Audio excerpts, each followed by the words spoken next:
Senhoras e senhores, eu queria fazer algumas considerações antes de encerrar essa reunião. Eu não poderia deixar de manifestar sobre o recente dia 8 de março, que foi o Dia da Mulher. Eu acho que essa casa tem que sistematicamente falar naquilo que está expresso no artigo 5º, item 2 da Constituição, da Constituição Federal, desde o dia 5 de outubro de 88, que diz, veja, desde o dia 5 de outubro de 88, a Constituição Federal do nosso país diz que homens e mulheres são iguais em direitos e obrigações. Mas será que efetivamente nós vivemos numa sociedade brasileira em que homens e mulheres são iguais em direitos e obrigações? Por isso que é importante a gente fazer, e eu não poderia, como presidente dessa comissão, falar na importância de se dizer e dar efetividade, e nós, senadores, temos um papel responsável nisso. Eu falo com bastante orgulho, porque essa comissão, por exemplo, historicamente, a senadora Leila fez história já aqui nessa comissão. Ela foi a primeira mulher a presidir essa comissão no meio ambiente. Isso é motivo de orgulho, mas as mulheres têm que ocupar todos esses espaços. Eu não posso perder a capacidade de indignação, senadora Leila. Eu não posso. Eu tive uma Assembleia Legislativa num estado, 24 deputados, todos homens. Isso tem que me dizer alguma coisa. Porque se não me disser nada, tem algo errado, é comigo. Eu não posso perder a capacidade de indignação quando eu vejo que mulheres, ainda aqui nessa casa, são silenciadas. Quantos homens aqui, nós participamos da CPI da Covid, vários senadores homens se exaltavam, nenhum foi chamado de descontrolado, mas uma senadora mulher foi. Aquilo foi um comportamento sexista. Homens e mulheres são iguais em direitos e obrigações. O antigo Código Civil, no artigo 6º, falava que a mulher era relativamente incapaz. Ela só poderia atuar com autorização do marido. Eu estou falando num passado agora, recente. Então, eu não podia deixar de falar que nesse Dia da Mulher, compete a nós, senadores e senadoras, lutarmos para que efetivamente essa determinação constitucional seja uma realidade. Ora, eu me lembro, num passado agora, recente com a Constituição Federal, as mulheres obtiveram o direito à licença maternidade. Todo mundo comemorou. Mas o que as empresas começaram a fazer? Não contratar mulher. Ou exigir atestado de esterilidade ou negativo de estado gestacional. E a premissa é constitucional. Não há crime sem lei anterior que o defina, não há pena sem prévia combinação legal. Então, aquela exigência daquela empresa, ela era moralmente reprovável, mas era lícita. Apenas em 96 veio uma lei federal falando: constitui crime exigir atestado de esterilidade ou negativo de estado gestacional. Veja que o processo legislativo, ele caminha em passos lentos. E, infelizmente, esse já é o nosso 6º ano aqui, senadora Leila, eu vejo que essa casa, sistematicamente, faz discurso para fora, mas na hora de incluir, na hora de cumprir a determinação, com um dos fundamentos que determina a República Federativa do Brasil, é promover o bem-estar de todos e abolir toda e qualquer forma de discriminação. E, infelizmente, essa casa ela é majoritariamente composta por homens brancos, ricos e engravatados.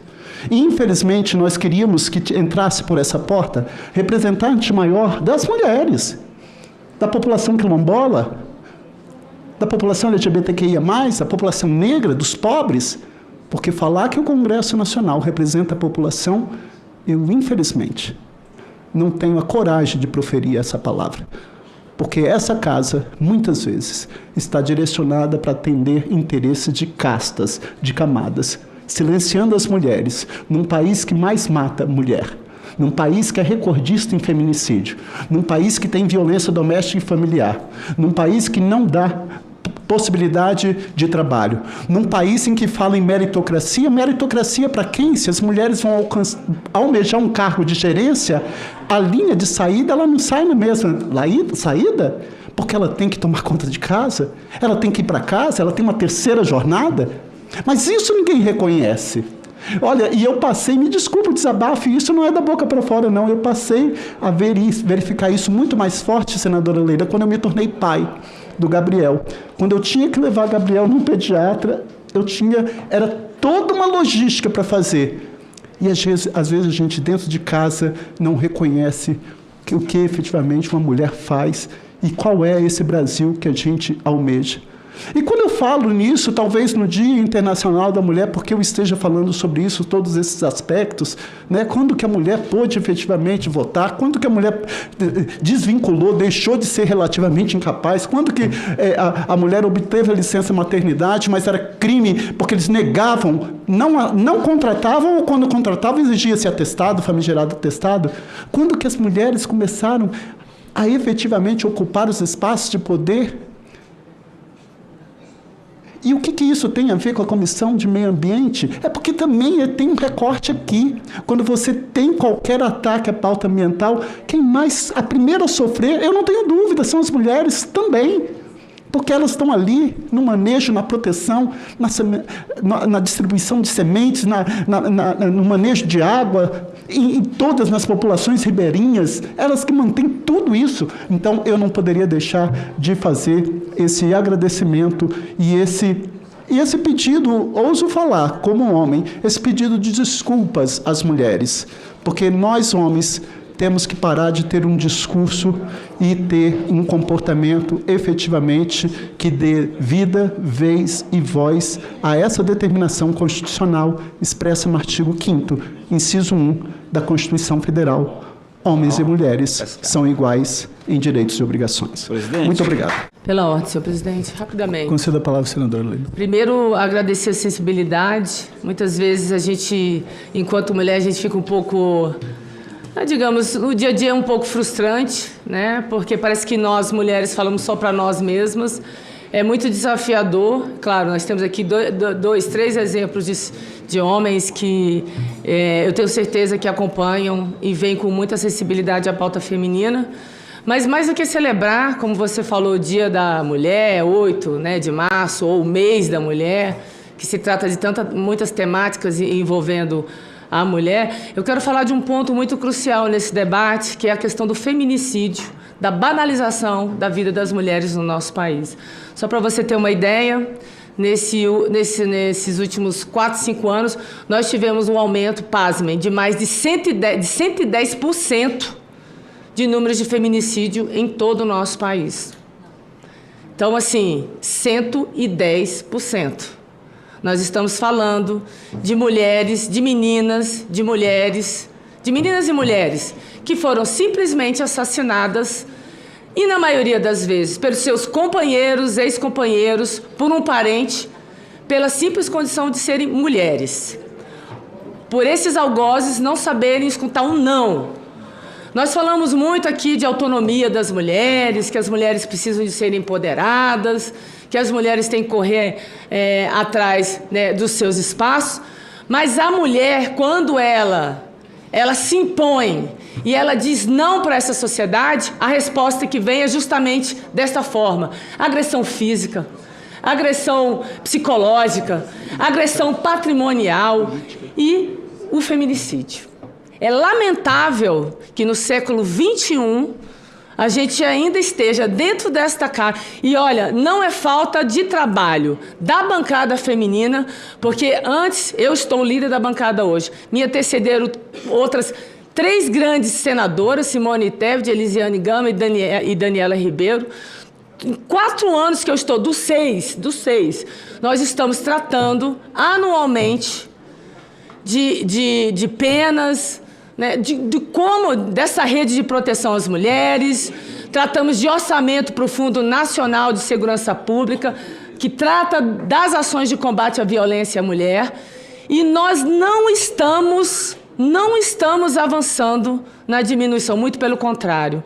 Então fica aqui uma reflexão, não só as mulheres, né, pauta da mulher, mas a uma sociedade em que eu vou te dizer claramente, os homens da sociedade estão doentes, desta sociedade, da nossa sociedade estão doentes. Eles não estão aceitando as mulheres buscarem a sua independência, a sua autonomia, as mulheres dizerem não, as mulheres, né, enfim, falarem sobre seus corpos, comandarem os seus corpos, comandarem o que elas querem ser na vida, enfim. É estarrecedor estar hoje aqui, iniciando os nossos trabalhos legislativos e olhar as estatísticas. Então, assim, eu peço encarecidamente, não só a bancada, né, não só os parlamentares, mas que a sociedade, de um modo geral, faça uma reflexão comportamental. Nós estamos passando, e é mais do que ações, uma questão educacional. Nós precisamos rever grade curricular, nós estamos precisando revisitar no ambiente escolar as questões de direitos, de deveres, tanto de homens e mulheres. Como o senhor falou, na Constituição, o brasileiro, a grande maioria, não entende, não sabe o que está na nossa Constituição. Mas se nós implementarmos na grade curricular das escolas, talvez nós tenhamos, né, avanços. Não na nossa geração, mas eu me preocupo com meu filho, que tem 14 anos, eu me preocupo com as futuras gerações, dos homens que virão e principalmente das mulheres que estão por, né, enfim, enfrentar mercados de trabalho, enfim, constituir família e que estão chegando aí, estão amadurecendo e que são importantes que os seus direitos eles sejam, de fato, respeitados e valorizados, não só nessa casa, mas na sociedade. Eu quero agradecer aí as falas de todos e fica esse meu desabafo. Hoje eu vou para o plenário, eu preciso falar, eu preciso verbalizar a minha angústia, e eu sei que esta minha angústia não é só da senadora Leila, não é da bancada no Senado ou na Câmara. É uma angústia de todas as mulheres do país. Porque enquanto eu estou aqui falando desse belo discurso, o senador Fabiano, o senador Plínio, mulheres estão sendo assassinadas, mulheres estão sendo subjugadas, estão sendo ameaçadas, estão sendo violentadas e nós temos que reagir. Obrigada.